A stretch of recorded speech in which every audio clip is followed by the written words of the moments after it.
All right, guys, we are live. It is 1:31 a.m. This is the live UFC Denver recap show brought to you by sherdog.com. I am your host. My name is Keith Shillan. Back and better than ever is the senior editor of sherdog.com, the great Ben Duffy. How you doing, Ben? I'm doing well. I have electricity in my home to turn on my lights and, more importantly, run my air conditioning and my fridge, which is more than about 1 million Houstonians can say right now. It is an absolute disaster. My internet is dodgy, so if I disappear, I'll come back. If I really disappear, I'll come back on my phone, and we'll do the guerrilla style. But as of right now, I got power. I'm doing great. Can't wait to talk about these fights. Yeah, and thoughts to prayers to all your neighbors there in Houston. Hope they're doing okay and things will get better for them. I mean, you got water, which apparently Denver doesn't have, according to Rosa Namajunas. But we got 12 fights to talk about. We'll get right into it just because I got to be at a softball tournament like insanely early in the morning, so I got to get going. So. Starting off in the main event, it was supposed to originally be Rosa Namajunas versus Macy Barber, ended up becoming Rosa Namajunas versus Tracy Cortez. Rosa Namajunas won a unanimous decision. Ben, I'll get right into it. So you didn't get to give your predictions this week. Were you leaning one way or the other? I'm not going to put you on the spot, but did you have a feel? I had done my tape study and I have all my notes. I know exactly who I was going to pick. Obviously, I got them all right. Yeah, it's crazy how you went 12-0. It's unbelievable. I definitely did not go 12-0. You know me. I admit when I'm wrong, but I thought Namajunas was going to thoroughly outclass Cortez, and the only question was going to be whether we get the kind of Rose that knocks her out in 4 minutes or the kind of Rose that kind of taps on the gas, lets up on the gas, and makes this thing longer and closer than it needs to be. Yeah, I had a pretty mediocre night with my picks. I think I won 500, or maybe I won. I won the last two. I think I made one over 500. But I think this is my best call. The way I broke down the Rosa Namajunas one, I thought that well, I'll get into it a little bit, but I want to start at the beginning. I thought you said, could we get a vintage Rose, fight? I thought we did in the first round. Everything that the best Rosa Namajunas we saw was kind of on display in the first round. She was moving well. She was cutting angles well, adding calf kicks, a crisp jab. She showed some power, dropped her. I loved it. And then she started getting defensive. In the second round, she started to cruise. The low output that we hate showed up, was very defensive minded first. I like how she finished the second. It was a very close round. It could have went either way. And then she shot that double, that little back trip double that she does, and probably stole around. And then after that, I don't know if we saw vintage Rose, but I think we saw a crushed spirit Tracy Cortez. I can agree with that. And I hate psychoanalyzing fighters. I'm not a psychiatrist. Even if I were, that doesn't make me either of these women psychiatrists. So I really only venture into this territory when something is screamingly obvious or when there isn't that much else to talk about, which is a little bit of the case here. I'm outside the cage. Rosa Namajunas has always been a kind and sensitive person who seemed on some level to be too good for the sport. But until the last couple of years, it never really seemed to cross over into the cage. I mean, she always had a little bit of meanness, a little bit of a chip on her shoulder, probably based on just wanting and needing to prove herself. And here, I mean, I didn't see that. I agree. Tactically, she looked fantastic, especially in the first round and in parts of the second. She was doing all the things that you'd write up on the whiteboard. This is what Rose needs to do to beat Cortez. But just the taking the foot off the gas thing. And we've got somebody in Pat Barry, who is her main corner second, and I mean, basically her soulmate. They've been together for half of her life. Telling her, keep dribbling. Yeah, womp womp. Hey, do the math yourself. She's 31 and they've been together for half her life. But I mean, that's old news at this point, but saying literally keep dribbling, like just keep touch, touch, touch. I mean, he was talking about her striking like she was dribbling a basketball. Like, take it easy and avoid risk. Never, it was never part of the Rose Namajunas game plan. Like, she lived or died by the sword for most of her career. And this, I mean, it felt almost like a George St. Pierre type performance, like late career George St. Pierre, Yeah. where the last couple rounds, it's jab, jab, throw a kick, get a perfectly timed takedown, let her up real easy because you're really just shooting the takedown out there to disrupt their rhythm and give them something else to think about. And that's, I mean, it's fine to pattern yourself after George St. Pierre. He's on the Mount Rushmore of the greatest fighters of all time. Sure. But when you used to be a savage finisher, I mean, luckily this was in Denver and they were going to love her. I mean, she could have set the building on fire and they would have still been cheering as they like piled towards the exits. I mean, this thing was in like San Diego or Phoenix or something. They would have been booing, and hell, Cortez might have won a scorecard. Yeah. So one thing, I was thinking more like a Floyd Mayweather, where he's clearly more skilled than the fighter, but he just not willing to take the damage, not willing to take the shot. He's okay with winning a 12-round decision and calling himself the best. That's how I kind of felt. So the one thing I thought that was my good call, and like I said, I was mediocre on the night, was the whole striker versus grappler thing. I kept hearing that, and I was like, even a media day, I think it. Preach. I'm not sure who's asking the question, but somebody asked, is this basically a striker versus grappler? And Tracy was more saying like, well, you're sleeping on my striking. It was like, no, everyone's sleeping on Rose's grappling. Here, and one thing I said in my prediction of Rose, I said, I think Rose is going to wrestle, and I think she's going to win the wrestling matchups. And I thought she was a better wrestler. And I definitely thought she was a better overall grappler, and that definitely was the case. Cortez, I think, struggled with matching the athleticism early, matching just the technical skills. And I think her corner was correct, especially early. She was being very hesitant on the feet. Mm-hmm. And she kind of was giving Namajunas the fight she wants. A distant kickboxing game that's low output.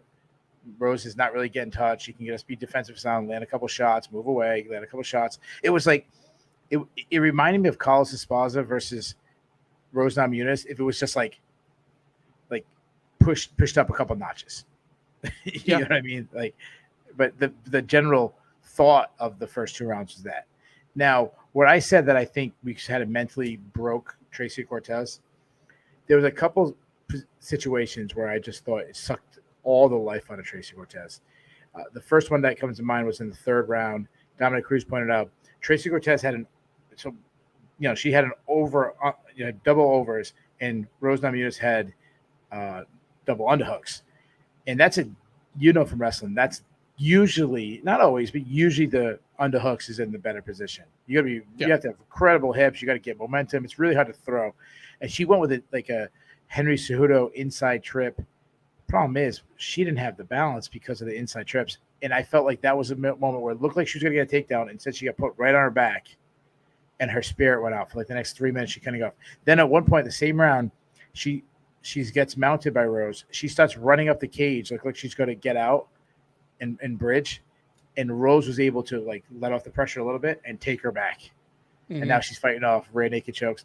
And the last one was in the fourth round.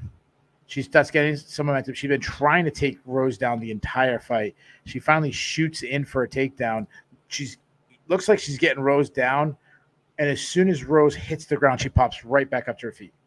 And it was like that perfect takedown wasn't even a takedown.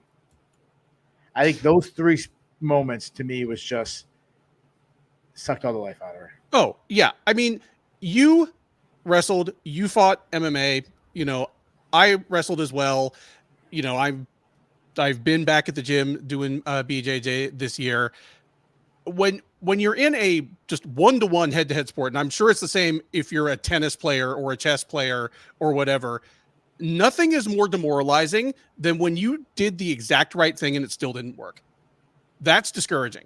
That's what breaks people. And I've said on our recaps before, when I say somebody broke, it's not like like they didn't get scared. Like I get scared on the street that somebody's going to like kick my ass and kill me. But it's okay. I did what I know how to do. It didn't work. I don't have any more ideas. My corner's yelling something at me that's basically meaningless. Like they're basically yelling something to the effect of do the same thing, only harder. I don't know what to do here. That's what I hear when you say somebody broke. And I think that was absolutely the case for Cortez. I think there's every chance that Cortez comes back from this a better fighter. I mean, the booth was at pains to point out that this was her first 5-round fight. For your first 5-round fight to be at elevation on short notice against a woman that's been in nothing but 5-round fights for like the last 6 years is a hell of an ask. In her hometown. I know she's bounced around a little bit, but mostly her hometown there in Denver, Colorado. She's trained in Denver basically for the good part of her career. Yeah, it was a big ask.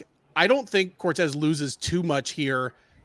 It's all going to be on what happens next with her. Like she has some definite stuff she can take back to the drawing board, but tonight she just lost to a better fighter.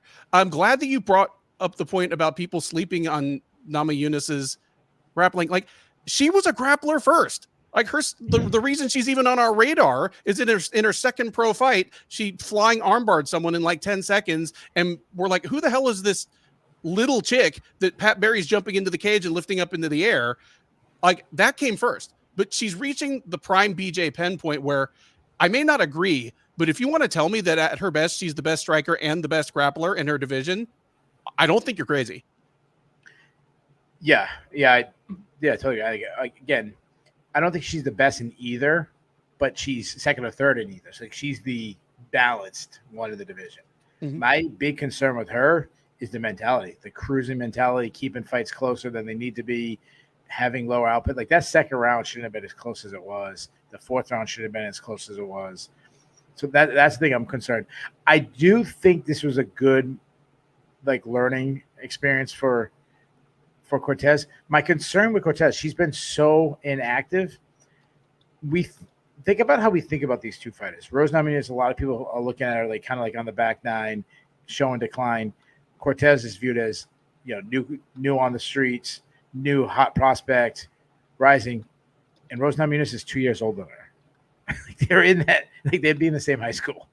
One be a sophomore, the other one be a senior. So that's excuse me. So I'm this is, I would say this is her prime years. I remind people of that. She's not old by, I think she's 30, so she's not old by any means, but she really has to step on the gas and be more active. And again, I lost to Rosa Namajunas where you could have won some rounds, a couple of things break the other way, and maybe she gets one of the judges had a 48-47. So one of the judges was, yeah. I mean, I can see some arguments. Second round was close. Fourth round was close. I gave her the fifth round. So if you want to, sneak one, I thought they both went to Rose, but if you want to sneak one of those, or actually it would have to be two of them. Okay. Let me ask you this question, and there's really not that much to talk about because there wasn't too much action, but I'm going to make a statement. It's going to be a pretty long statement. You tell me buy or sell. Let's do a buy or sell, which we never do. All right. The 125-pound division for females is the best female division in MMA.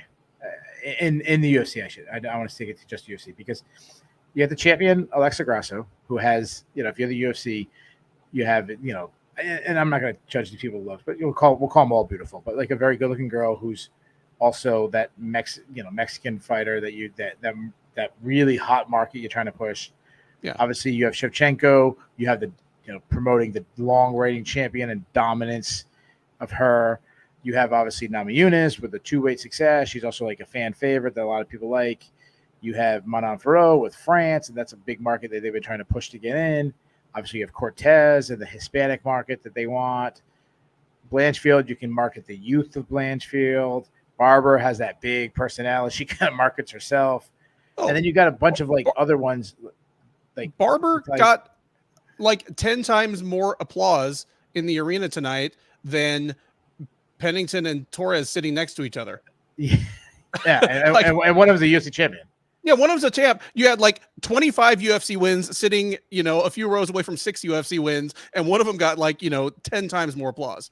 Yeah. And then you still have all these other fighters, and they just happen to all be Brazilian, but Natalia Silva, Karine Silva, Diana Barbosa, like all these like newer ones who kind of making some noise in the division. Are you buying or selling? That's the best division in female MMA. I'm buying. I'm with you here. And it's in all the ways that matter. It's probably the best just in terms of actual competitive value.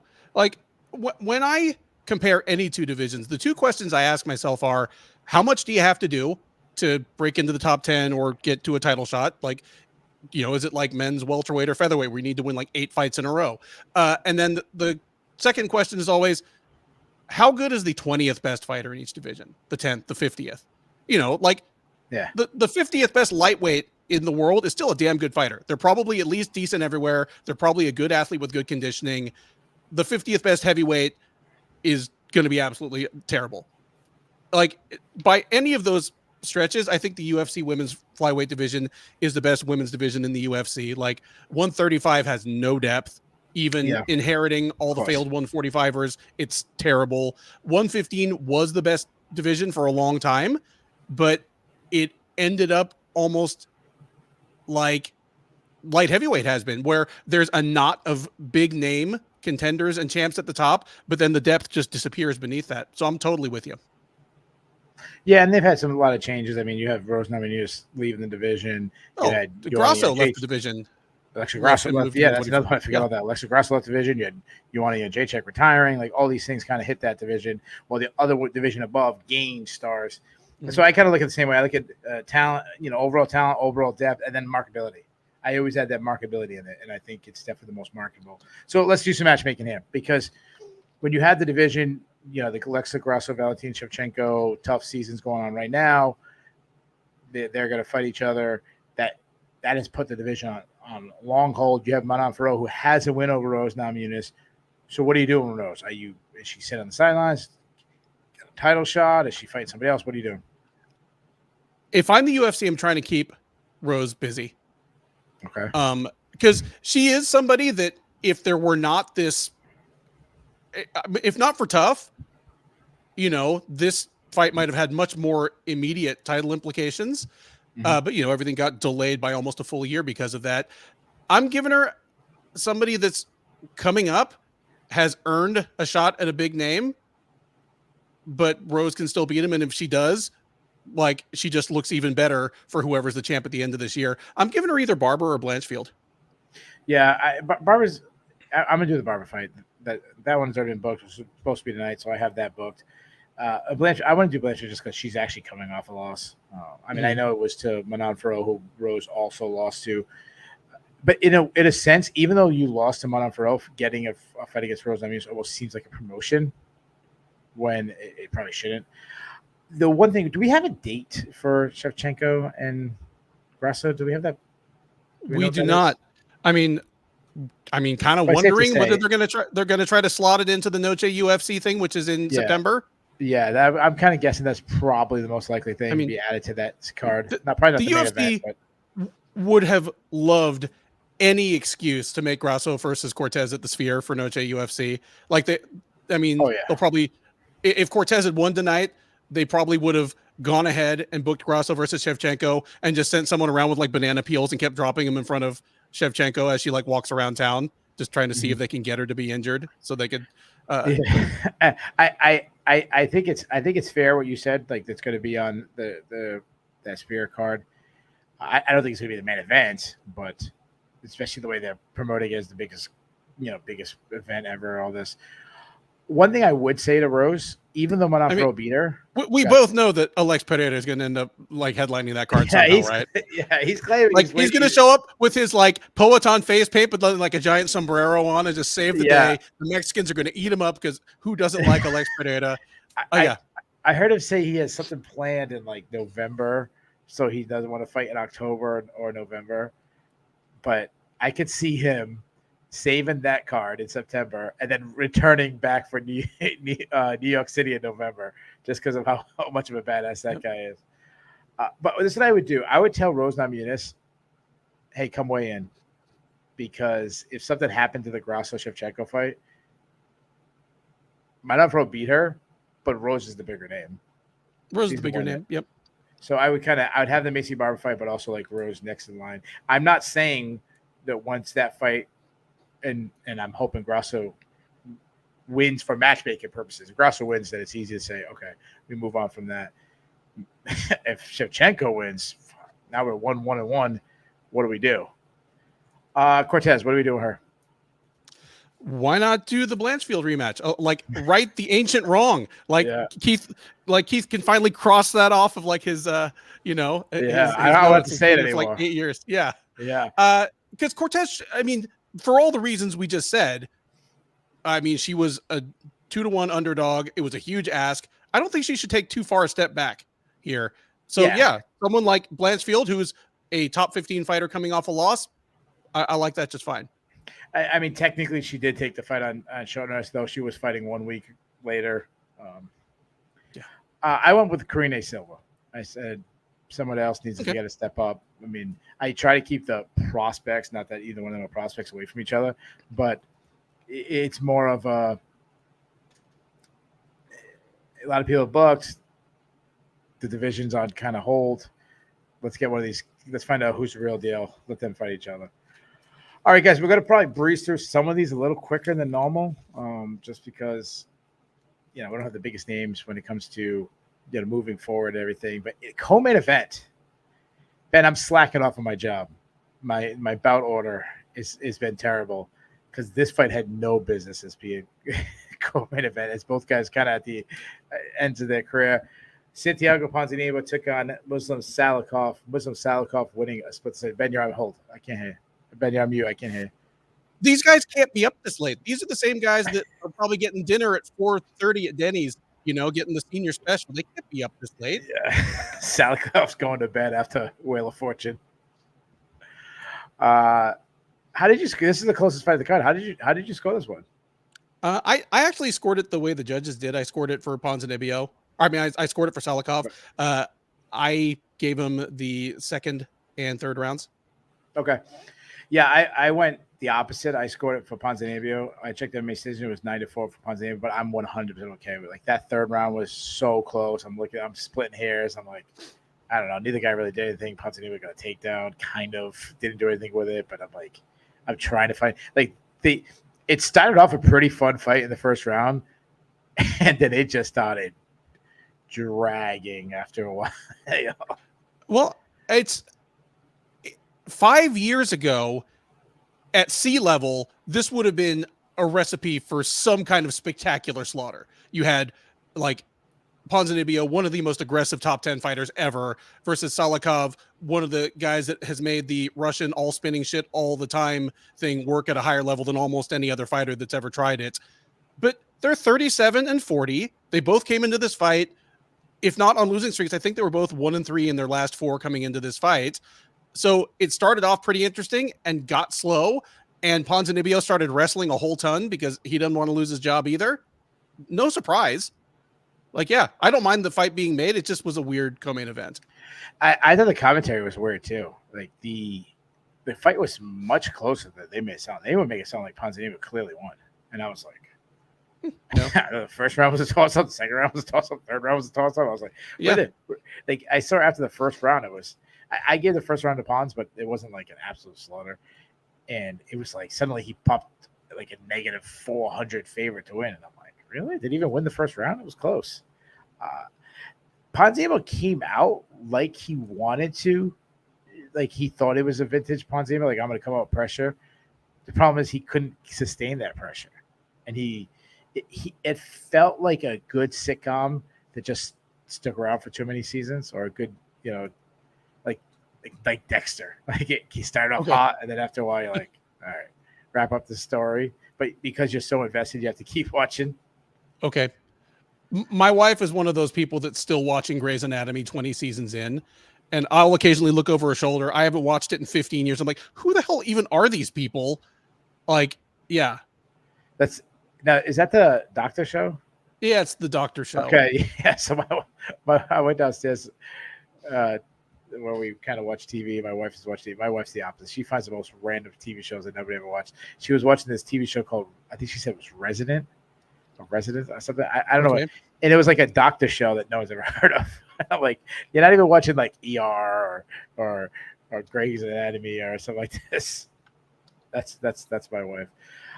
One thing I will say, I was very surprised by Salakov's somewhat cardio due to his style. Like he's throwing spinning wheel kicks, spinning back kicks. I'm surprised that he was in there and winning, possibly winning the third round.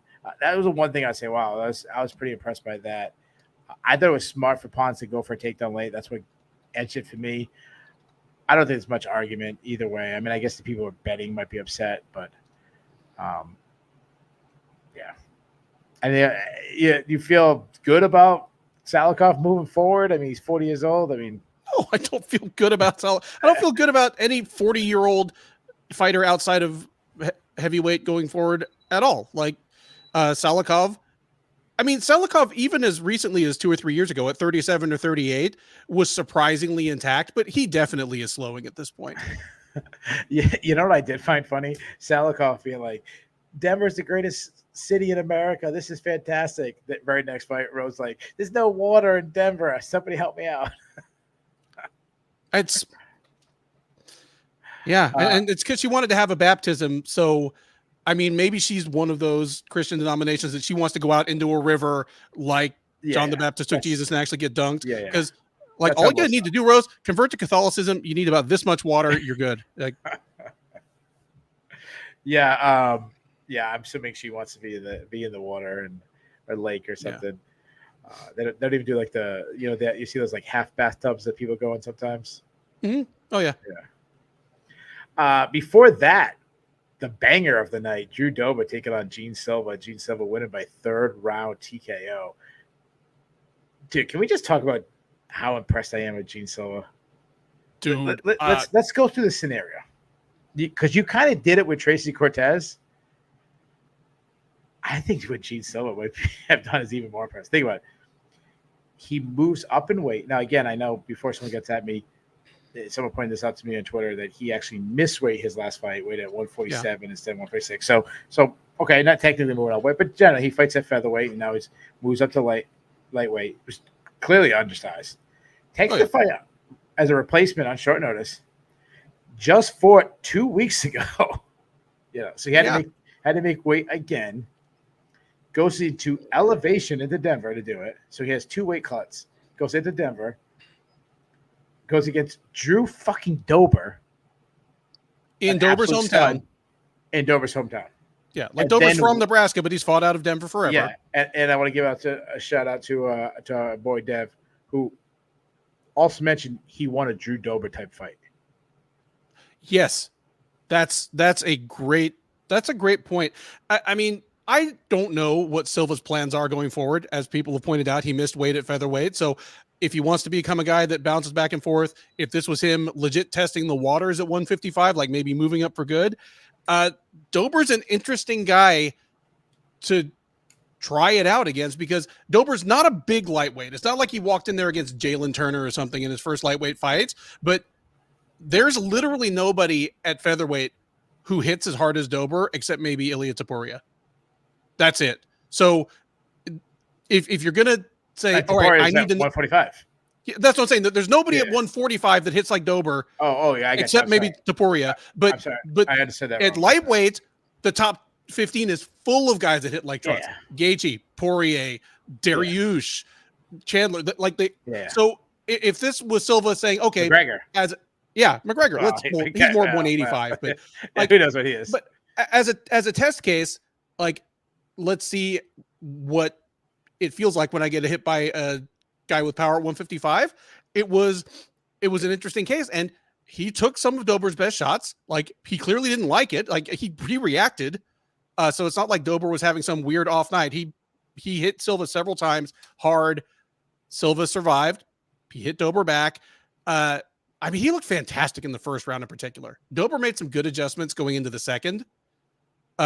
Like I liked Dober's approach in the second round, but yeah, Silva looked fantastic. Like, you would have to go back to 2020 when Khamzat Chimaev hit the UFC.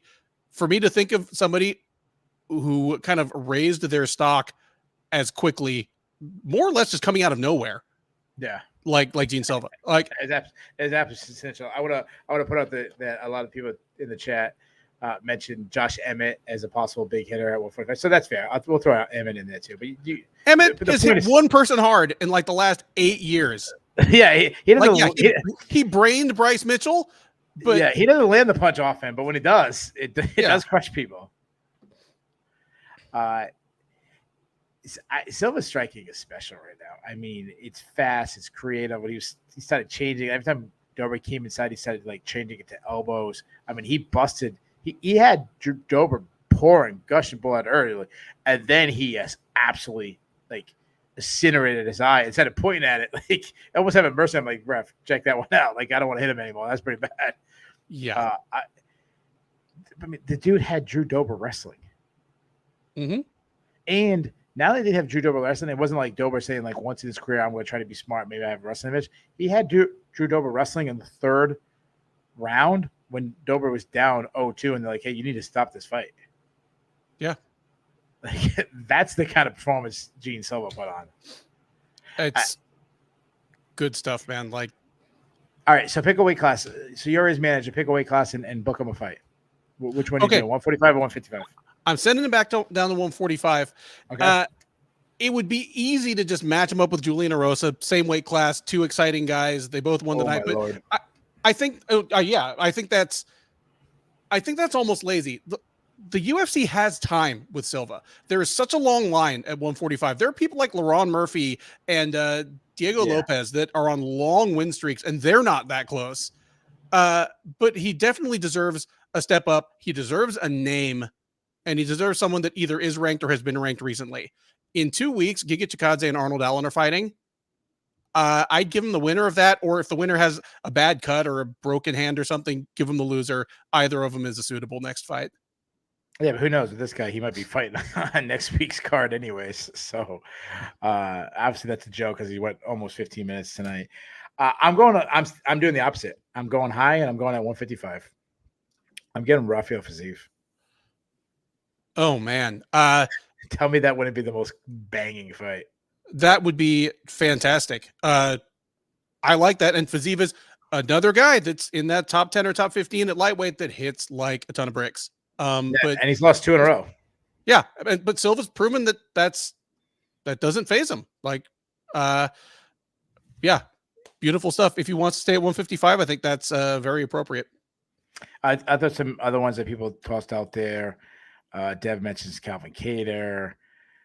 Luke Wilson mentions Edson Barboza. Jade Bunky says I'm nuts. That's too soon. Let's move on. Anthony Tardif just talking about the ridiculous logjam. 145 right now. It's kind of like women's 125, where there are so many young or at least new fighters on long streaks that it's going to take another full year at least to really sort any of it out. Like, yeah. Anyway. Let's go. Gary Bonfim taking on Andre Losa. Bonfim winning a unanimous decision. I'll say this for Losa. I think he did as well as he possibly could in this matchup. Like, I think he kept the round somewhat close.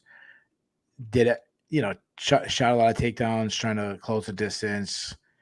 The problem is it was just a big difference in skill set. Like, I think he disguise some of the skill sets for as much as he can, but he just was ultimately outskilled. I agree. And while both of these guys visibly got tired during the fight, Losa got tired faster and worse. So it was close but competitive for Bonfim in the first round, and he just kind of put a little more and more distance as each round went along. I mean, he had a pretty obvious game plan here. He had just lost his first career fight, and he lost it by getting outlasted by one of just the hardest dudes in the sport, Nicholas Dalby. But here, on to Losa, you couldn't get much more different from Nicholas Dalby. Here, the game plan is, okay, hit him enough to win rounds, watch for the haymakers coming back your way, and stuff the takedowns. He did all of that, and he did it just fine. I mean, like Losa, for a guy that I don't think he has any sort of amateur wrestling background, has one hell of a double leg. Yeah, he was going for takedowns, which will normally gash yourself out or your opponent out. You're doing it very heavy wrestling early in Denver. I see Jeff Bergman. I apologize. Berwin? All right. I apologize if I said your last name wrong.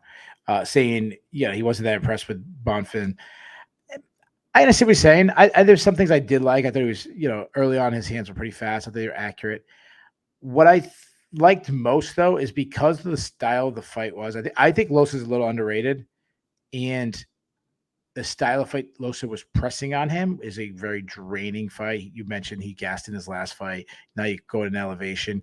That he was the guy that didn't fade. Mm-hmm. He won the cardio battle.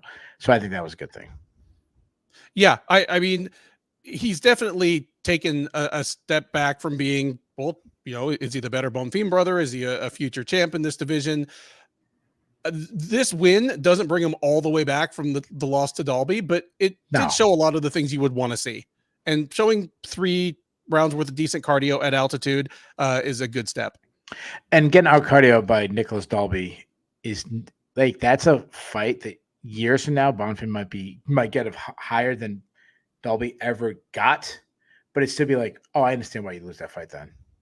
Yep. Because that's the kind of guy that Nicholas Dalby is right now. Yeah. So, like the next fight, I think we can do it pretty quick. Shillan and Orosa took on Christian Rodriguez, winning by first round sub. Of course, I talked up Shillan and Orosa very highly on the previous show just to pick against him, because that's what I do with Shillan and Orosa. I spend 5 minutes saying how much I love the guy, and then I pick his opponent to win. This is if I don't think my grandchildren are going to ask me, hey, tell me about Shillan and Orosa. But if they did, I could have just popped this fight in, and it sums up his career perfect. Like, he pressured, he got into a crazy brawl, and then he jumped a gi and got a sub. And you know what? He's one of the guys where when he jumps a guillotine, it's not just like, it's not a throwaway move. He is built for that stuff. Like, his arms and legs are so long. He locked up the body triangle from underneath. And you can see, like, for one thing, there was no arm in on the guillotine. So it's all neck. He's just got the fulcrum of his elbow perfectly over Rodriguez's windpipe. And then, the guy's got to squeeze because he is a huge featherweight that's all bones. Yeah. I've been high on Christian Rodriguez, but I do kind of wonder about him at featherweight now. Yeah. But he can't make the other weight class. So it's like, he's he's got some decisions to make. I mean, I'm still high on him as a talent. He's got some things that he does at an elite level that not many people in either of those divisions do.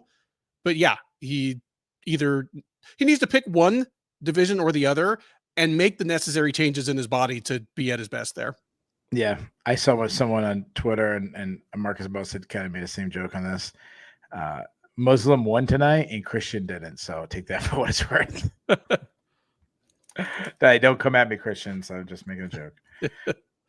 Before that, Rosa Namajunas won in the main event. So there you go. Before that, the controversy of the night, Cody Brundage got in another battle where he got elbowed in the back of the head multiple times as he took on Abdul Razak Al-Hassan, and the fight was ruled a no contest. Ben, let's do another buy and sell. I'm ready. I think this is the easiest DQ call of all time. This was a clear DQ, and that's how it should have been ruled. Yes, I completely agree. He warned him twice. What was the first warning for? If not, because he warned him while he was striking, didn't halt the action, but he told him very clearly, those to the back of the head. A few seconds later, he starts hammering him to the back of the head again. And I saw on Twitter, a lot of people were taking Brundage to task over it, just in the same way, they did to Aljamain Sterling. Like, it's never cool to be the guy sitting there while your fate is in the hands of the doctor and referee. But at the same time, Brundage was hurt enough that he thought it was just a TKO stoppage when they pulled him off him. Yeah, they got knocked out. Yeah, he thought he got knocked out. Like, if you take what he's saying for what it's worth. Yeah. I don't think a guy. So one thing we ought to mention is that the same thing happened in the Jacob Malkoun fight with Brundage. He won. I think these were even probably worse than Malkoun's. Yeah. So they had the warnings. I mean, Abdul Razak Al-Hassan said in the pre-fight interviews, yeah, he's gonna shoot my legs. I'm gonna elbow him in the head. So saying he accidentally did that, he was saying he was gonna elbow head. Now, did he mean to hit him in the back head? No, I don't think so. But he was one.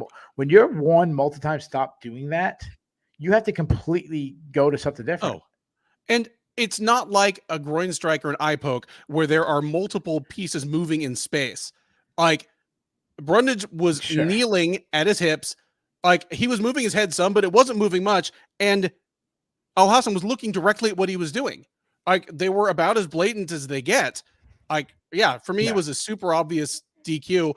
Like, I mean, I feel for Brundage because both these guys are marginal guys whose employment is in the balance at any given moment. So the W does matter.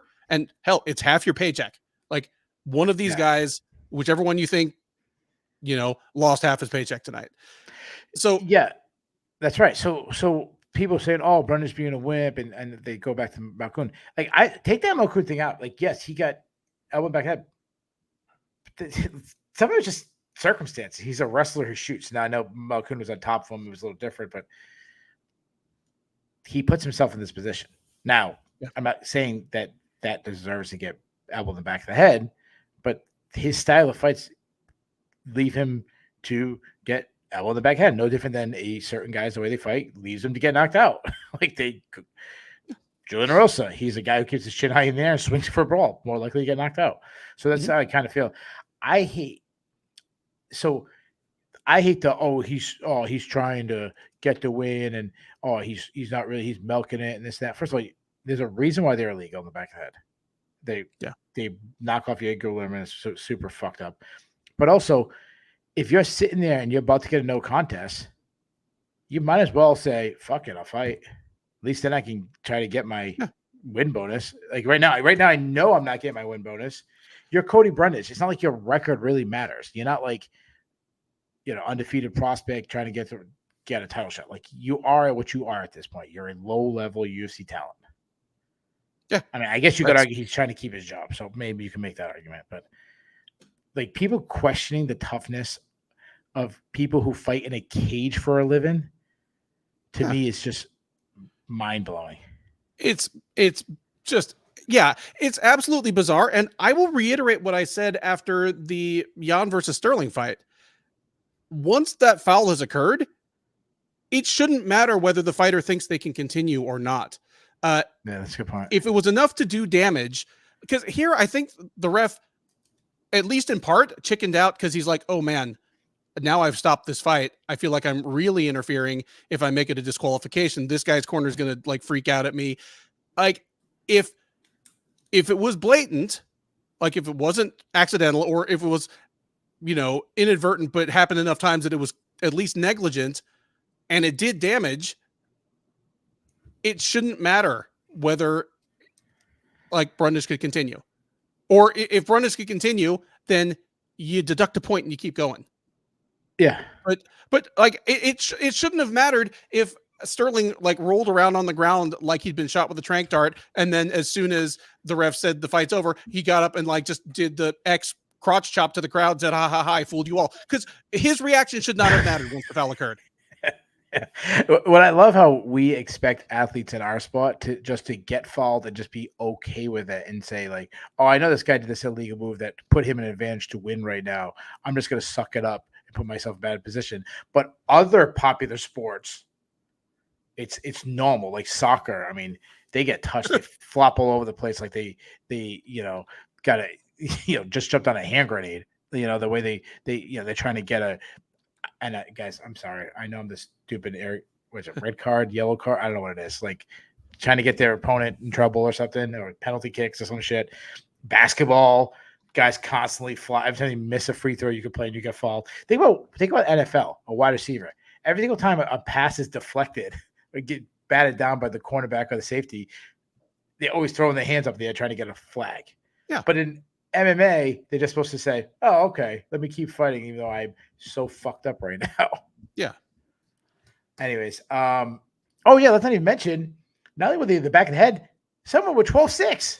Yeah. So it was like two fouls going on. Like, totally. I mean, Kennedy Zechikwu is sitting on his couch, like pointing at the screen, like Leonardo DiCaprio in in Once Upon a Time in Hollywood. Yeah, yeah. Like Johnny Walker's going, dude, chill. That's illegal, you know. That's the data white. That's illegal. Well, but I love that. I love that this happened like right after Al-Hassan left Fortis. Like he finally learns the secret death touch technique that Safe would never teach him. Like that's it. Yeah, that's it. The and then Dan Margali says, "Oh, dude, you elbowed him back head twice." I'm like, "Twice? You elbowed him back him like 10 times." Yeah. Like you could say there were two separate sequences where he elbowed him, but each time he elbowed him a half dozen times. Yeah. Yeah. I wonder if it wasn't in Denver and it was in the Apex, if he would have got disqualified. That's, you know what I mean? I mean, it was an all Denver fight. So, you know, I mean, no, but I mean, the crowd booing, the guy sitting on his knees, you're Yeah. hearing it. You're not, you don't want to like, I guess I can go no contest, but you don't, if you're in the Apex, maybe you go a little different. Like we had a play in softball race. I'll give you a perfect example. A girl on a team struck out, but the catcher dropped the ball.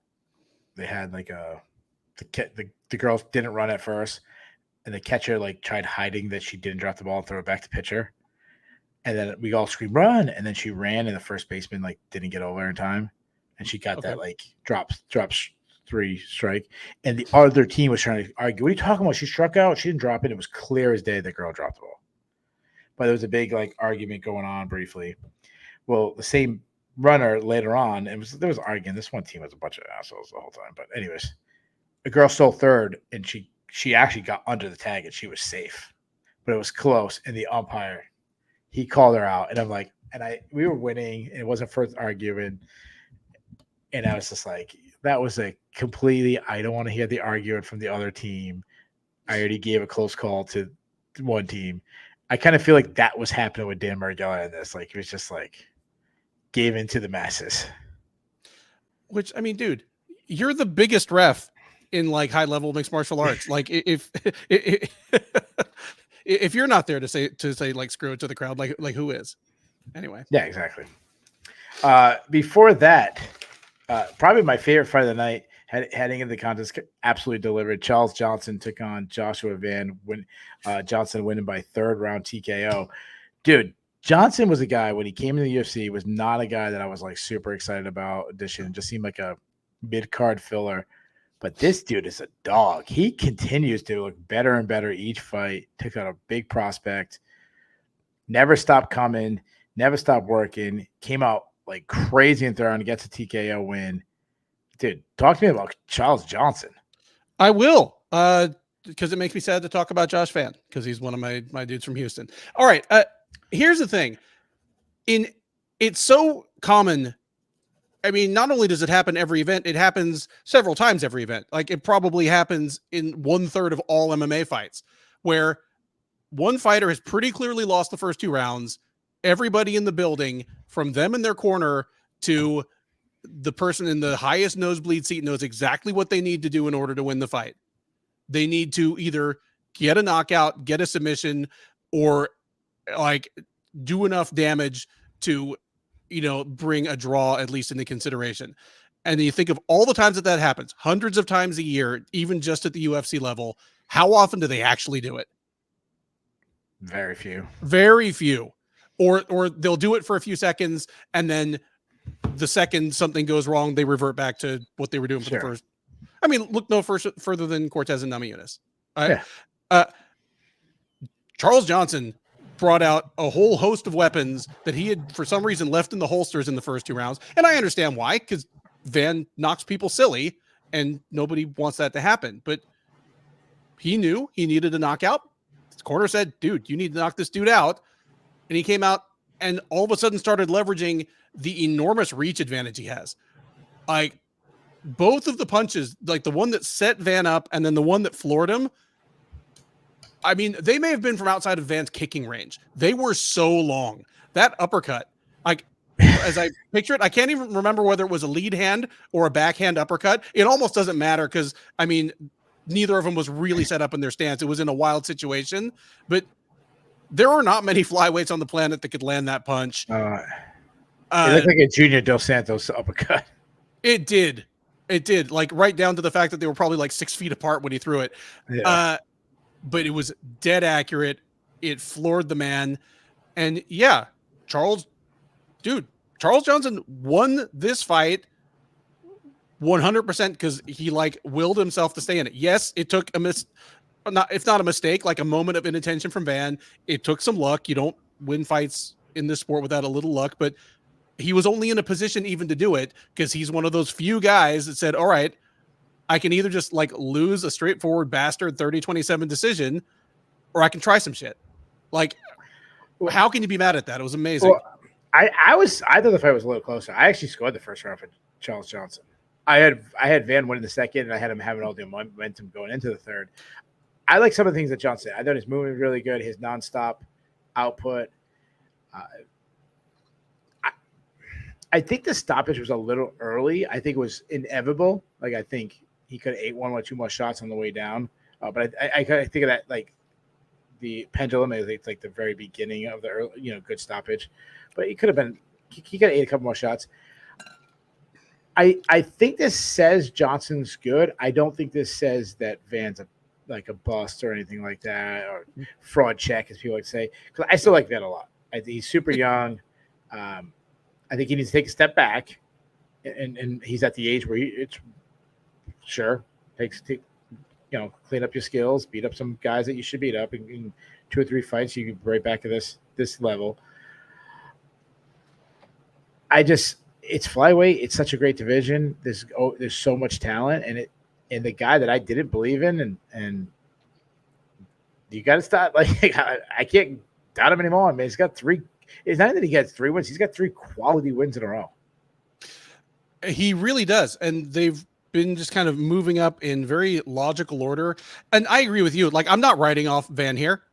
If Van were not a good fighter and a skilled and gifted, as reckless as he is, he'd have more knockouts like this. Yeah. Like, if he weren't as skilled as he is, like, he'd be a Julian Orosa type where he wins 2, loses 1, and it's always somebody's highlight. Like, he's still a legit prospect.22? He's 22. Super young. He's the exact same age that Robbie Lawler was when we all wrote him off of one like bad knockout loss. When he lost to Pete Spratt. He was an absolute bum. I did some matchmaking with Johnson. I think he needs a ranked opponent. I'm giving this Matheus Nicolau. That is exactly the name I have down. He's earned a name, but maybe not a huge step up. Nicolau is he's a former guy in the title picture who's lost a couple. He's still good. He's not looking terrible. I love it. I love it. We get the exact same name. Yeah, he's headline a fight night, something like that. So I'd give it like a co-main event, a fight night co-main event. And if Johnson keeps winning, like, he has some sneaky potential to become a popular fighter. I mean, highlight reel knockouts will do it for you. He's got a look. I mean, he's this impossibly tall flyweight with the only black dude with a mullet that I've ever met. He's got this weird like patch thing, and it's maybe the masses of UFC fans will start getting this little weird patch thing in the back of their head. He looks like when one of my kids was a baby and they just like roll around in their playpen and kind of rub all the hair off of here. So they just have like a little baby mullet at the bottom. That's what he looks like. I mean, he's got the biggest Olympic rings of any MMA fighter I know of. Like, the biggest Olympic rings on any MMA fighter. It's not Ronda Rousey, got the tasteful little thing on the ankle. It's not Yoel Romero. It's a guy that went to the Olympics in steeplechase. I love that. There you go. I don't even know what steeplechase is. So it's that thing where it's like they're running around this huge track a million times. It's like a long race, and they like will jump over one hurdle and jump over like a puddle of water to like represent like an outdoor obstacle course. It is a weird event. People do it, like people. It's not on a horse. It's like people do it. People do it. It's just a dude running and jumping over a puddle of water. I don't think I've ever seen that. It looks like something I set up for kids to do when I was like a summer camp counselor in high school. Like, I don't get it, but he did it. He went to the Olympics, and he's got a 2-foot big like Olympic rings on his back for it. It'd be really dope if they set up like just kid obstacles. Like, at one point he has to like jump rope for like 30 seconds, and every time you touch the jump rope, you get ducked out to time. You got a hula hoop at one stage. You gotta pull a piece of Jenga board without having it top over. All right, let's move on. Speaking of a tall Jenga board, Jasmine Jasovicius is built like a Jenga board as she took on another hot prospect, a good addition, Fatima Klein. Jasmine Jasovicius won by unanimous decision. Jasovicius, she is just a freaking strong ass woman who just puts herself in the right position to win. She knows what her game is, and she just gets there. I completely agree. And you wouldn't think it because you look at her, and she's a physical specimen. She's a huge flyweight. She got a 6-pack, but she is an overachiever athletically. Dev asked in the Sherdog Slack during fight night, is she like the slowest fighter in the UFC of any weight class, any, gender? I wouldn't go that far. I mean, there's some heavyweights out there that are slow, but she's the slowest top 10 fighter in comparative to the rest of the top 10 in that division that I can think of. It's like Paul Craig levels of athletic overachievement. If she's on a softball team, she's playing first base. You don't have to do much. It's got to be tall and catch the ball. Yeah, be tall, catch the ball. She's probably a hard hitter. You park her, Yeah, but you're not giving her the steal second sign. No. No. So this was no more than expected. Klein actually came out, and I saw enough out of Klein that I'm interested to see her at strawweight now. I'll say this: Jasovich is a really tough matchup for anybody, and Klein was in the battle. The problem is she got taken down, and she had moments, and she created scrambles. Jasovich was just always one step away. When you thought Klein was going to get out, Jasovich would be able to do something to hang on, control. It was a lot like what Petrowski was doing to Frem, but looked more impressive the way Jasovich did it.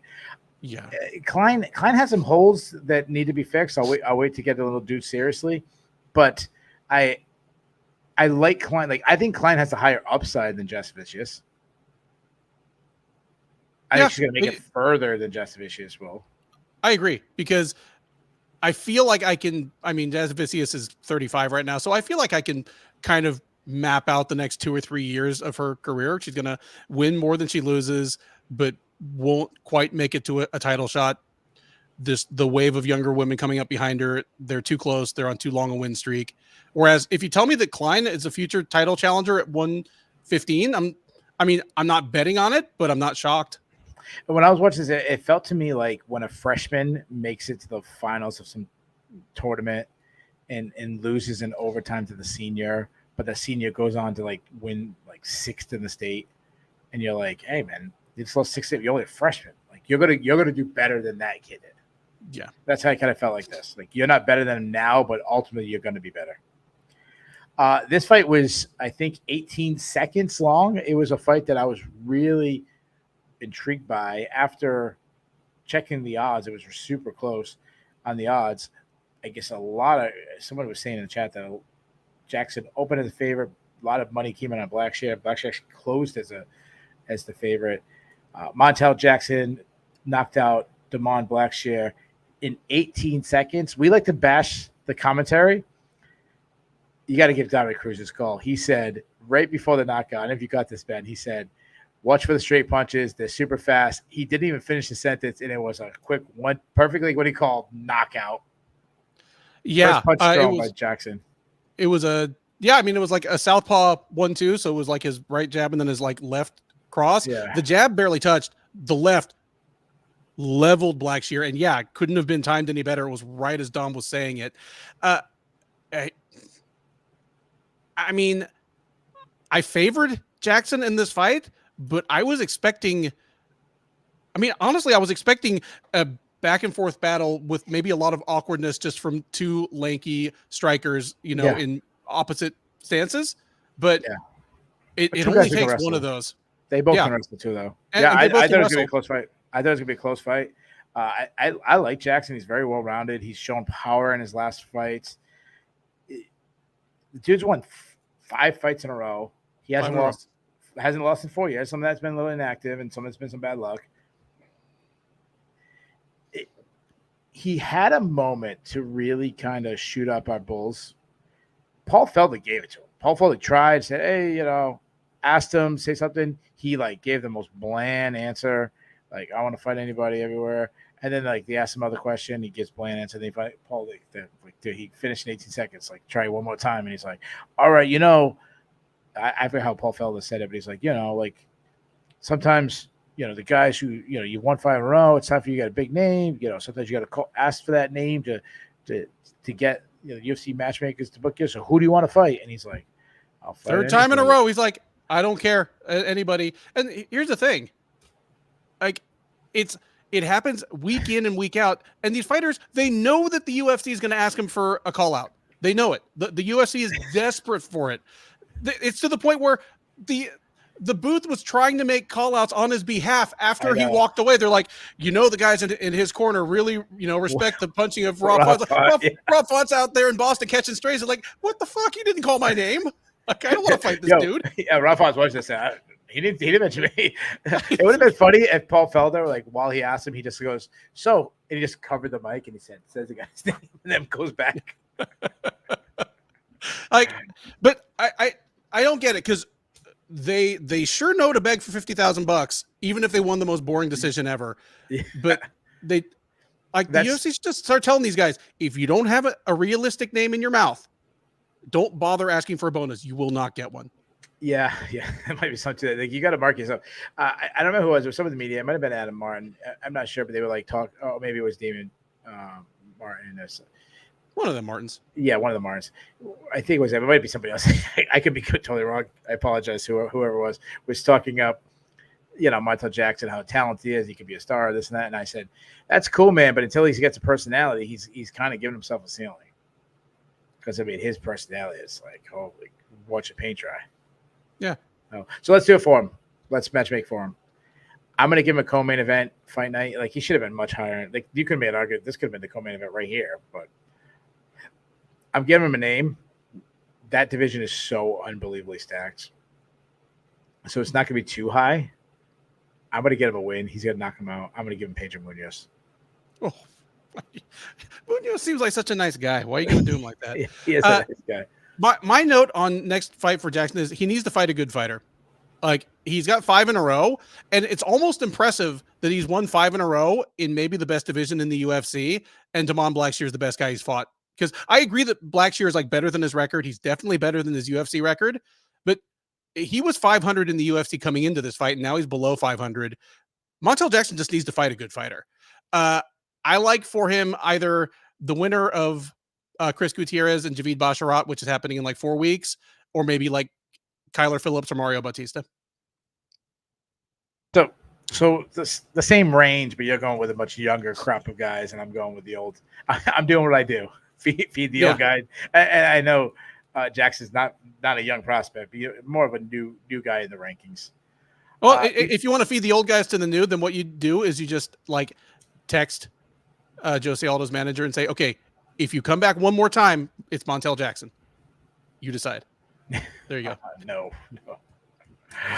Before that, Maria Agapova took on Luana Santos. Luana Santos won by first round submission. Luana was a favorite. She's a top, someone that a lot of people are very high on. A lot of people consider a top prospect. This is what a top prospect should do to a low-level UFC talent. They shouldn't run right through them like this. I don't know if I accidentally sent you my post-fight notes. I can't imagine why I would have. But I said, in a sport as chaotic as MMA, it's nice sometimes when a good fighter fights a bad fighter and they win exactly like you expect. Just because the unpredictability is fun, but if it happens too much, then I'm like, why do I even bother doing tape study? Why don't I just flip a coin? So Santos is a good fighter. Agapova is a bad one, and she crushed her. Yeah, it felt like that. Like, everyone loves those movies that have the twist endings, Fight Club and Psycho. Psycho had the trick ending, and sure. Usual Suspects and Silence. What's that one? The Notebook. That a twist ending. What's that one with Bruce Willis and the little kid and the ghosts? The Sixth Sense. The Sixth Sense, like one of these. Yeah. Everyone loves that, but sometimes you also like to sit down and just watch a movie that you just know how it's going to go. Like my wife watches these romantic comedies, and you always know how it's going to go. The guy and girl are going to hate each other at first, then they're going to do something nice for each other, and then they're going to any of the Friday the 13th movies after the first one. You know exactly what's going to happen. There's no surprise. You know, he's going to slaughter a bunch of good-looking teenagers, and then they're going to kill him at the end in some exotic way where you know he's totally going to come back. There you go. So, Agapova, I mean, she just isn't good. They talked about her doing tattoo work this week. Did you hear that? Like, she was tattooing fans. Like, maybe she should just really think about becoming a full-time tattoo artist. Maybe she needs to stop falling asleep at the tanning salon because she looked like a rotisserie chicken. Like she was so brown and overtanned, it was actually kind of disturbing. There you go. As someone who's super brown and overtanned, I'm very insulted by that, Ben. Before that, Andre Petrowski took on Josh Frem. Petrowski winning a unanimous decision. Petrowski had 3 takedown attempts, 1 in each round. Got 3 takedowns. Round was over. You're not going to set any records that way, Andre. Well, I mean, you're going to set some, but you know what? I got kind of checked by our friend Jay Petrie, who does the play-by-play for Sherdog. Never heard of him. Yeah, because on the one hand, Petrowski is a jacked dude who is a teammate and presumably a frequent training partner of Sean Brady, and while he's a better fighter than Fremd probably everywhere, it was worth thinking, okay, with the wrestling heavy style, with the physique, is he going to gas out? But you know what? Jay pointed out, he doesn't really gas out. I mean, he has some third round finishes. Yeah. He slows down a little bit, but it's not like all the wheels fall off. Yeah, I said that on the previous show. He looks like a guy who gets tired. He looks like he's tired, but he doesn't fight that way. He doesn't. I picked Frem just because I was thinking Petrowski was shot. His chin has really failed him lately. But I was worried about Petrowski just wrestling him. I thought Frem would be able to stuff some, and boy, was I. Frem was trying to escape like a really young youth wrestler does, where they like move for a second, stop moving, then the guy just like circles back behind him. They do like a sit out. They create that space you need to not do a stand up. They stop. The guy follows them. Like he kept having opportunities to get out and just stopped. Really. I did think the ref. Good. I would just say completely agree. Just so many lapses in the defense of wrestling. Like there were a couple times where he went for underhooks like you're supposed to, but just the combination of not being fast enough and being too tall. Like he just ended up with his arms kind of pinched between him and Petrowski, and he got dumped down anyway. It was just bad stuff. Yeah. I do think the ref should have stood him up because Petrowski was just holding on and doing no damage at times. But I mean, it is what it is at that point. I will say this. The guy has called for a fight with Bo Nickel. That single leg right in the pipe is not going to work on Mr. Nickel. Not going to happen. And moving on, a fight that I didn't even preview because this was added. We post and guys, for you, I really apologize about the preview. So it was an absolute disaster. 1, I did it solo. 2, Ben lost power, so we were supposed to do it Sunday night. It got pushed to Monday night. Ben still didn't have power, so we posted it Monday night. I did it live because that's the only way I kind of really know how to do it. I don't have the editing skills that Ben have. So then I went in the live section, so some people might not have checked there. Then somehow, freaking YouTube copyrighted. I don't know how they copyrighted me sitting in a room by myself just talking, and they said something about some judo something. It must have been the Kentucky Judo Federation coming at us. I don't know what it was. Me. Anybody who watched it, I'm sure some people here watched it. It was just me in a room talking for an hour and a half. And so then it was taken out for like 2 days. And then it came back up. So a lot of people might have missed it. That was the situation. Just kind of like this card. Things are falling apart. It is what it is. Anyways, but then this one went up Monday night. This fight wasn't even added on Monday. I didn't even know these guys were fighting because I've been kind of, my uncle was in town and we were doing, we were Airbnb at the local beach and stuff. So Evan Elder took on Darius Flowers. Elder winning by second round TKO.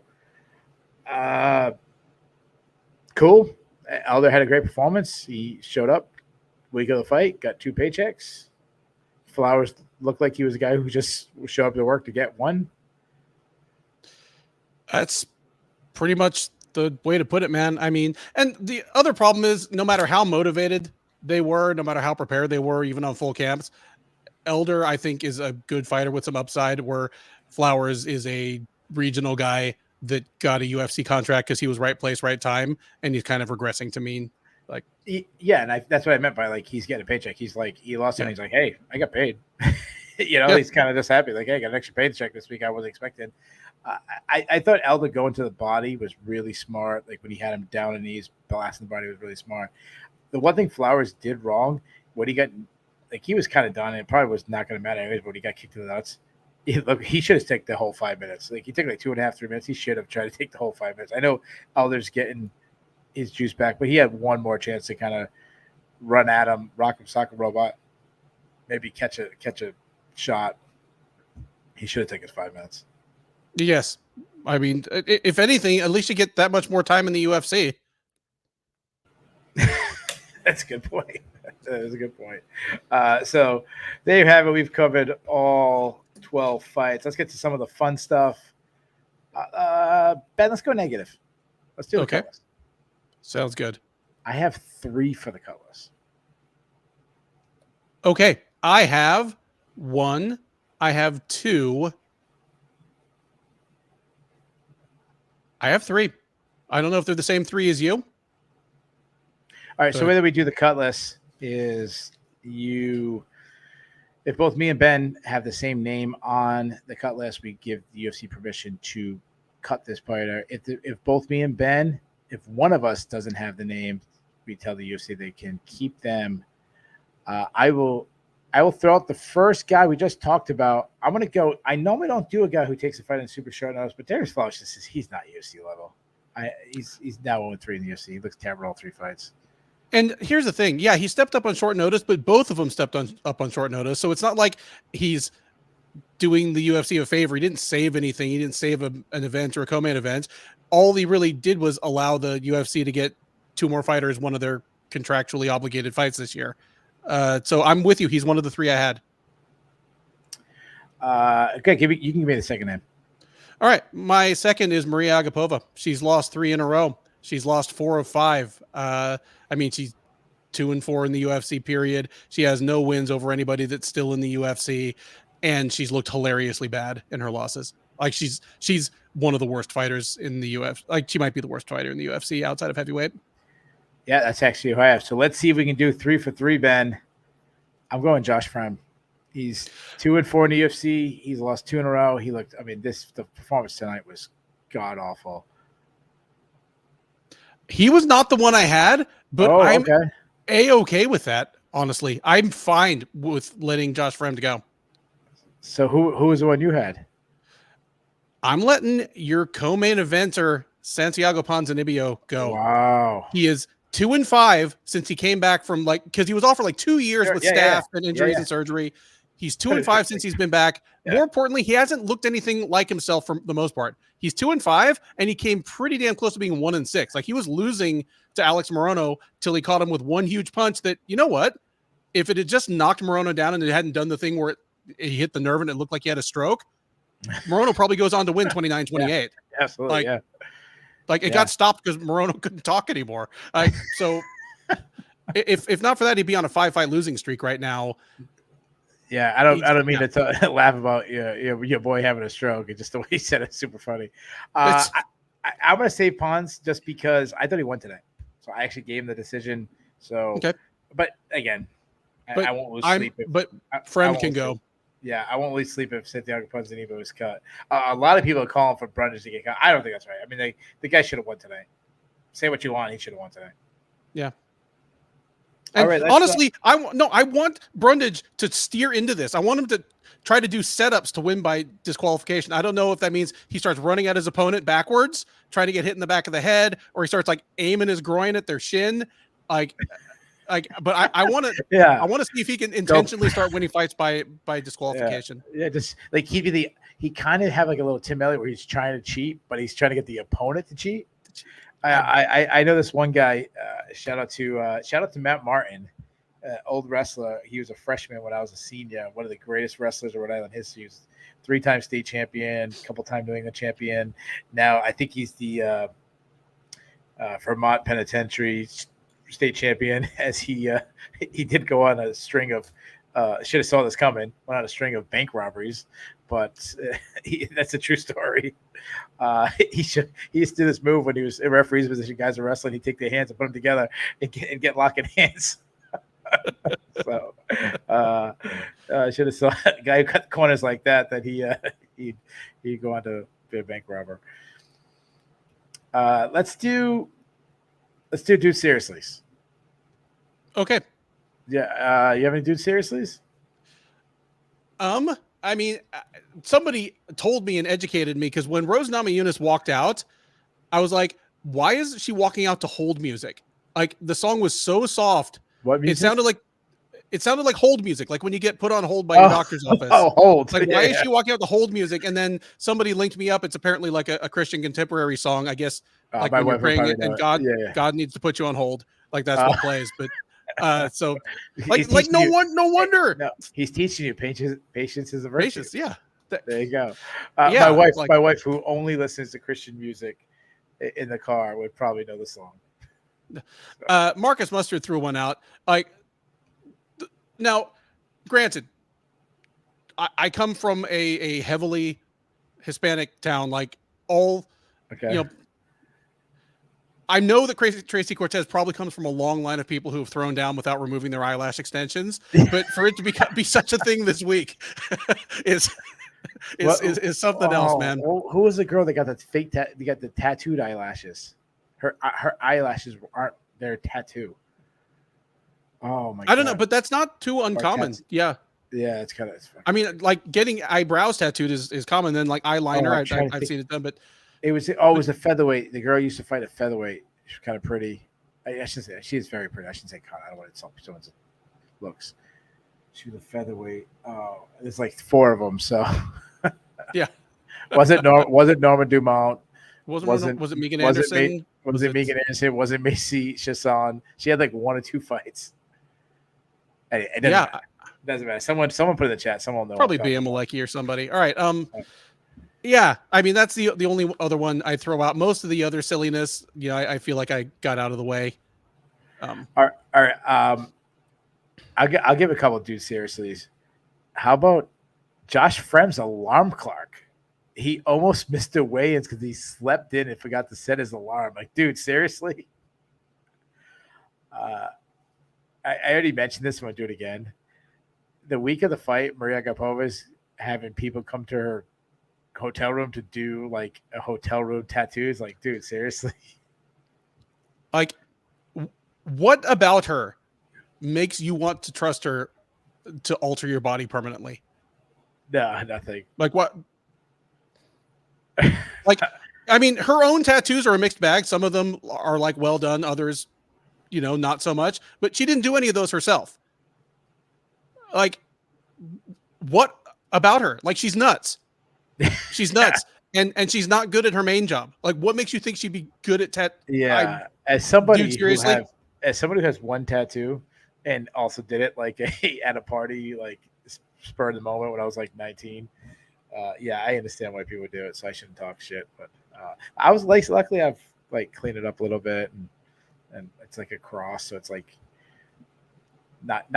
I'm assuming the cross is not trendy. Like it's not going to go on a. Like it's not like a tribal tattoo. I think it's pretty safely. Pretty safe. Yeah, it might last at least to my end of my life. Yeah, like it's never going to be trendy, but also nobody's ever going to go. Oh, what's that supposed to be? Like it's Yeah. Did you see what Charles? I got 2 more dudes. Seriously, Drew Dober, like trying to wrestle. Like, dude, seriously, you're gonna if you got a takedown, you're gonna ruin Ben's whole Nebraska wrestler thing going. Yeah, maybe I mean, maybe he has a visit home to see the parents at some point. Like his dad's not going to let him back into the house unless he has shot a double leg. Like I don't know. And my favorite one, I don't know if anybody else noticed this one. It was driving me crazy. Charles Johnson got the biggest win of his career. He's doing the post fight. His coach is trying to put some kind of like chain around his neck, and he just couldn't do it. He's trying the whole interview with Paul Felder. He's trying to put the chain on him, and then he can't. And then I see him in the background. He's still trying to figure out the chain thing, and he can't get it going. Like, dude, seriously. He's like, the medallion is like getting tangled, and he's untangling it. Shit, like right on ESPN. He's probably like hoping no one noticed that. I noticed, my man, dude. Seriously. Dude, do you remember the old Tap Out TV show? Yeah. Oh yeah. Yeah. I remember one episode where they're watching some local event that they're sponsoring some fighters at, and this one winning fighter, like, he's too sweaty and his shirt's too sweaty, and his corner just can never get the shirt really on him while he's talking, and Mask is all pissed. His head's too big and his mom can't. It's getting all bunched up because he's all sweaty, and Mask just loses his mind. He's like, I'm paying this guy $1,200. 800 of it is to see my logo on him after he fights, but it's not like I can hold his check. I'm not a dick. Like that's what it just feels like to me. Funny. On, I don't remember that. I mean, I watched it. They had that like little like rocks moments, and then they have that little like flash thing, and then they go to another place. And I actually remember meeting the Tap Out crew at Mohegan Sun at like, I don't know, UFC freaking 31 or some shit that, and they were selling the stuff themselves. There was a stand. It was in the freaking concourse. It was like them and like, what was it, like Full Contact Fighter? Yeah, I mean the Full Contact Fighter shirts. Oh yeah, I remember talking to like the Tap Out crew. Like they were like cool and like, hey, they sell you stuff, Anyways, let's do the Bulls and Bears. The Bulls and the Bears are a stock market reference. You want to be on the Bulls list. You want to be the Bears list. Right now, I've been doing my stocks. I got a couple Bulls. I got a couple Bears. So right now, my Amazon stock's not helping me out. Anyways, you want to go positive or negative, Ben? Let's go positive. I feel like I've been ragging on a lot of stuff. Why don't we like brighten up the day a little bit? All right. You mind if I go first? Go for it. All right. So we do a hockey style. We do 3, 2, 1. We'll read out some listeners too. My number 3. I mean, it's got to be Montel Jackson. I mean, incredible knockout, 5 wins in a row. I mean, he'd be higher up the list if he sold himself. Yes. He could be number 1 on the list if he sold himself, but he didn't.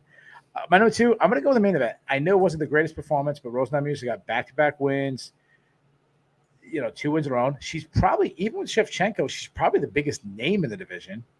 I mean, right? It's her, Shevchenko. Yeah. Probably her. I think she's had the bigger moments in her career. So, so she's got a little streak going, so that's good for her. And my number 1, I'm assuming it's going to probably be your number 1. I mean, I already went through all, going up a weight class on short notice, getting 2 wins in the same month, in elevation against Drew Dober in Dober's hometown, winning a striking battle and get Dober to wrestle. It's got to be Gene Silva. I mean, his guy's stock is going through, and the fight nerds. I know, who is it? Somebody was ranting about the fight nerds. Drew, give me Gene Silva.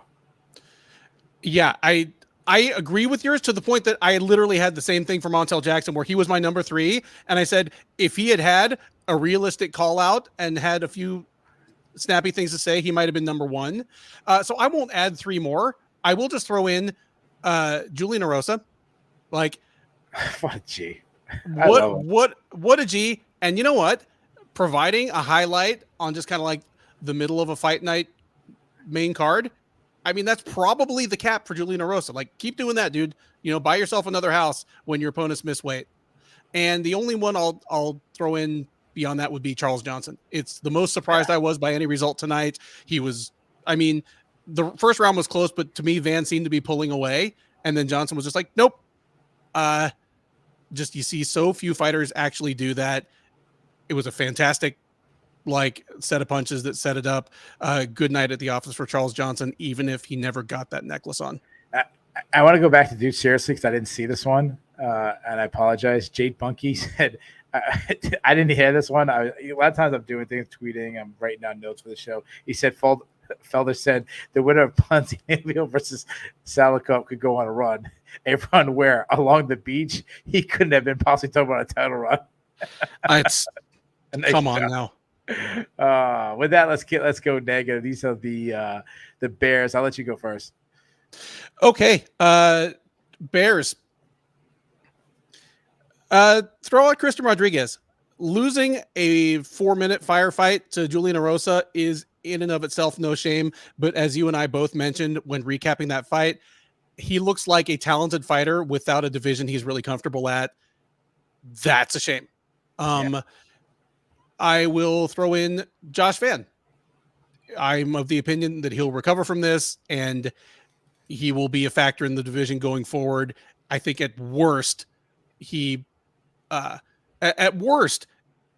levels out as like a poor man's Manel Cop. At best, he might still be a future champ. But, you know, when you have a 10 fight or something win streak broken, that's never a good look. Your first UFC loss, that's not a good look. So he definitely takes a step back.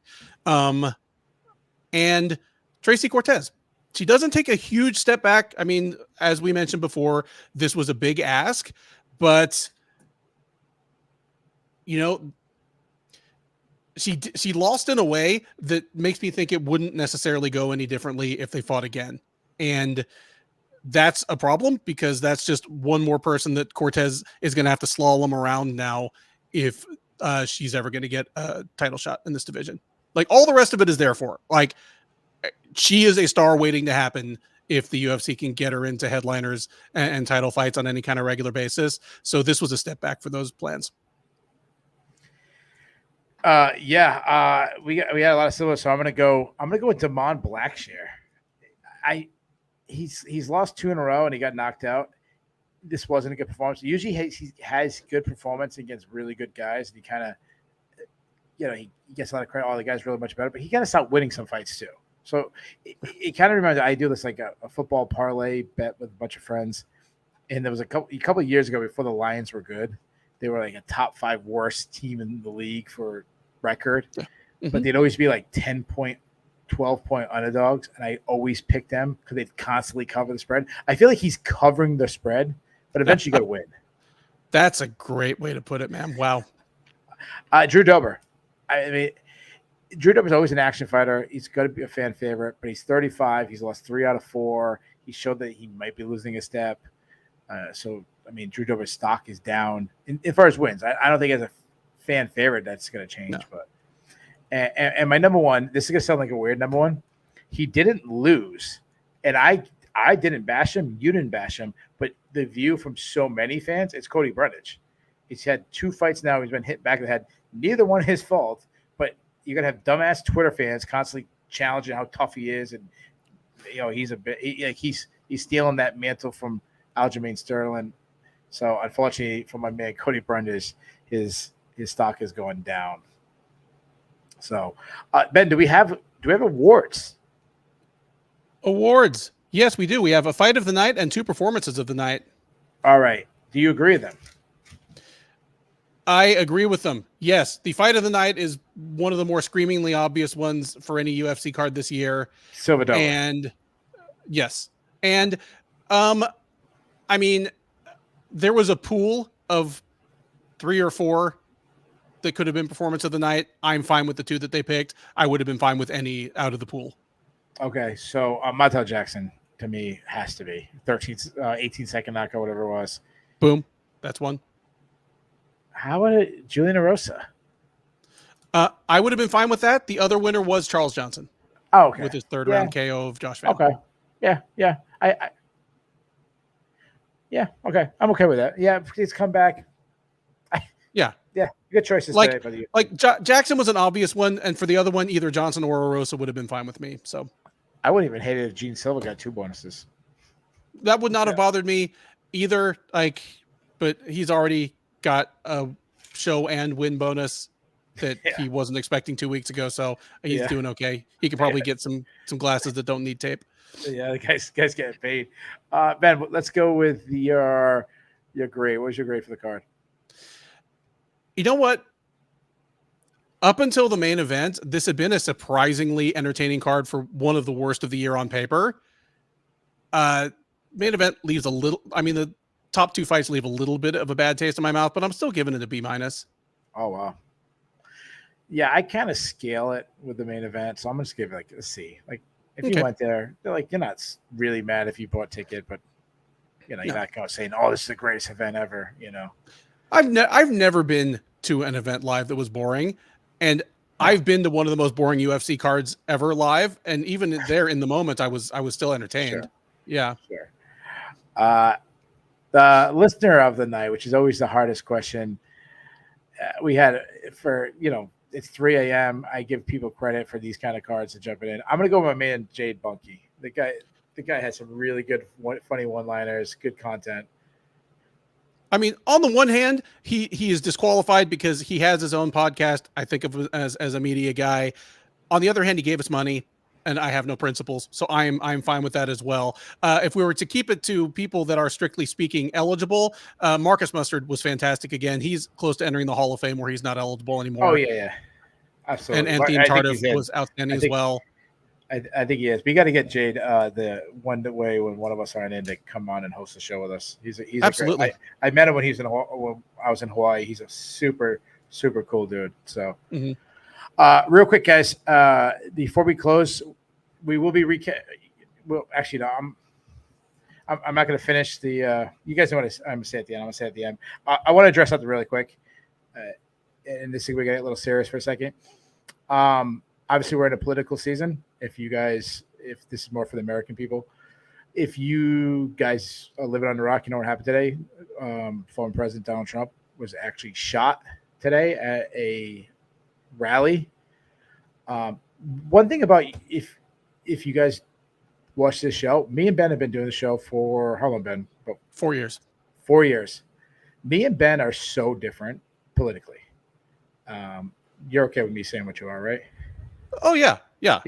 So Ben is a Democrat and a liberal. I'm a Republican and a conservative. I'm liberal to the point that I'm well to the left of most Democrats. Like I'm. No, Ben did not shoot Donald Trump today, just so everybody knows. But I'm a Republican and I'm conservative. But we've been doing the show for 4 years. I don't think we've ever gotten a fight. We've never, debates, but we've never gotten a fight. We get along through the week. We're friends. You can still show love and respect to each other and have different beliefs, different morals, different views, different whatever it is, and still be friends. Violence is never the answer. Regardless of what you feel about Donald Trump, shooting Donald Trump is pure evil. Whatever he did, if you disagree with it, you trumped it. And I am not blaming Democrats or liberals. They're not to blame. A madman is to blame. That said, I would be saying the same thing if someone shot Joe Biden, who I'll be honest, I'm not voting for. I'm voting for Donald Trump. Ben's voting for Joe Biden or whoever they replace him with. But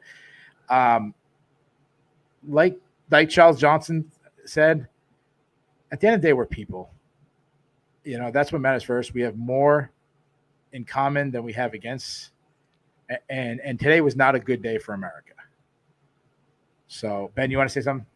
Well, you've already kind of laid out where I stand on the political spectrum, but for me, it's as simple as I don't want Donald Trump to be president again, but neither do I want him hurt or dead.